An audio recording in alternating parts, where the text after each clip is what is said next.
Okay, so here we go with the LG Encore from AT&T, and just first off, starting with design, one of the first things that I noticed whenever I first got the device is that it's really small. Just feels really small in the hand. The device itself is only about 4 inches by 2 inches, and then the screen is a 3-inch display. So it is pretty small, very thin, obviously no physical keyboard. But still, it feels somewhat sturdy. It does kind of feel hollow. It's very light. But again, it is a very inexpensive device, and so you're going to feel that in the design. But it is a very small device, and so this is one thing that I noticed mostly whenever I was using the keyboard. I could pretty much engulf the entire phone with my hands and then type. So if you have larger hands, it may be a little bit uncomfortable. So that's one thing to know. The device is pretty small. Again, more on the hardware. These 3 buttons down here are not actually physical buttons. You can see they're just touch sensitive buttons, and so sometimes the responsiveness, they weren't very responsive sometimes, but overall it was okay. And then kind of just an interesting design, kind of to add a little flair to it besides just physical buttons. And then again, this is a 3-inch display. It's a resistive touchscreen. It has a resolution of 240 by 400, but it's a resistive touchscreen, so really it's not that bad. Some people won't really like the resistive touchscreen, but it's really not that bad. The only time that it really kind of bothered me was again, going back to the keyboard.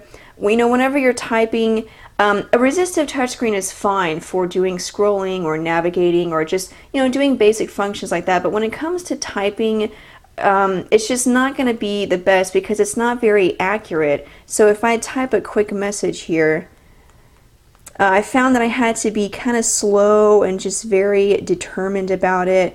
And then, even then I would still get quite a few errors a few times. Over the lazy dog. So there, I'm typing pretty slow, so I only got about one error.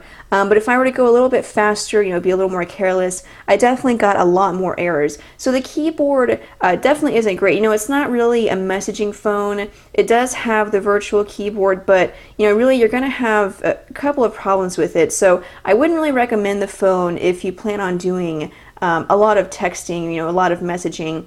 Even though it does have the virtual keyboard, it's just not that great. Going back to messaging, it does have threaded text messaging. As you can see, it shows up in speech bubbles, and then it would be divided by the sender or whoever you sent it to. So that's kind of a nice feature. So you'll notice here on the main screen, there are 3 different screens, one for shortcuts. You can customize these. You can add or delete any shortcuts that you would like. And then there's a screen for your favorite contacts. You can have pictures here, just a default icon, and then a page for widgets. Now, I like this whole setup because it's cool that you can have widgets and then shortcuts. The only problem with the widgets page is that there's really not that many options. You can see already I have a clock, a little notepad or sticky note, and then a calendar. Other than that, there's just a couple of other clock options, a picture frame, and then the music player. So, me personally, normally I wouldn't have the calendar or a sticky note. I was just doing that for the sake of testing. Normally I would have probably just a clock, and maybe the music player, just because the options are so little. While I like having this page, there's just not very many of these options that I would actually use, but they are there, and so that may not be a problem for you. You may want to use all of those options, and then also I think it's pretty cool that the page actually scrolls, so you have a little more real estate than what it first looks like. And then having the shortcuts page is pretty cool. Going over to the menu, you'll notice a couple of features that it has. AT&T SocialNet. Again, data, web browsing, it's not going to be the best. And then when it comes to social networking, just simply because the keyboard, again, wasn't that great, I wouldn't really recommend this phone if you're going to be doing a lot of that. And then you have AT&T Navigator. You'll have to pay for the data. Of course, you probably know that. MyCast Weather, Yellow Pages Mobile. There are a couple games and then the camera. So there is a dedicated camera button, which is pretty nice. You know, not every single phone has a dedicated camera button, so it's pretty nice. You also have a task manager or task menu button, so you can end any tasks that are currently running. But getting back to the camera, it's just a basic, it's a 3 megapixel camera, which is nice to have a 3 megapixel camera, but there's no autofocus or flash. So you are going to have, you know, pictures are going to be a little bit better than just, you know, with a standard basic feature phone, but they're still not going to be great. And in testing, I found basically that, you know, it was great for just quick snapshots, or if I wanted to take just a quick picture. It was fine for that, but, you know, you're not going to get the highest quality when it comes to pictures. So you can see there, you know, it's good enough for sending a picture message if you want to send someone just, you know, something that happened really quick, but I wouldn't really, it's not the best camera for, you know, taking great pictures. But, you know, for being on a basic feature phone, it's really not that bad, and I think it's probably about as good as you're going to get for this price range. You do have a 3.5 millimeter headphone jack.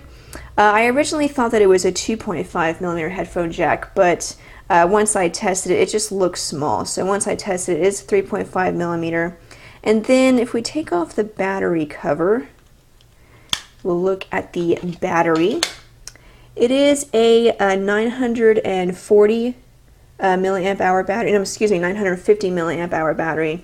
And so, you know, it really wasn't too bad. Actually, with standard use, I got nearly 3 days of use with it, which is really good. And then on standby, got about 5 or 6 days. So battery life was pretty good, you know, just because it's a basic feature phone and it's not going to be doing a lot of work. I mean, you know, not a lot of programs are going to be running, not a lot of, you know, data intensive programs are going to be running. So battery life, I'd say, was definitely excellent.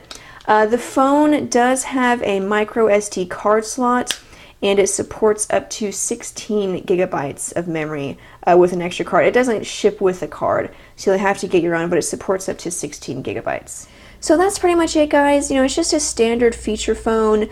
Like I said, you know, it doesn't have a physical keyboard, so you're going to have to use a virtual on-screen keyboard, which wasn't the greatest, and I wouldn't really recommend it if you're going to be doing a lot of messaging. But if you need a phone that just, you know, for basic functions, like maybe sending a few texts and then calling, you know, a couple of other features, the camera wasn't too bad. But if you basically just need a basic feature phone, but one that adds a little bit of style to it, then I think the Encore is great. Just the fact that it's a touchscreen phone, you know, it kind of makes it a little more fun, and then you have the UI that is very accommodating with the shortcuts and then your favorite contacts.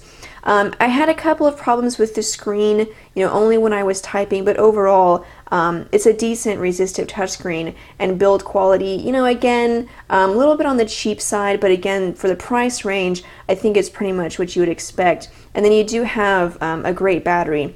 So it's the LG Encore from AT&T. But anyway, thank you so much, guys, for watching. I'm Sydney. Be sure and check out phonedog.com for more news, updates, reviews, exclusive content, and also our Facebook page, facebook.com/phonedog. And then if you have any questions about this phone or about other messaging phones or just mobile tech in general, you can follow me on Twitter. My screen name is It's My Job to Know.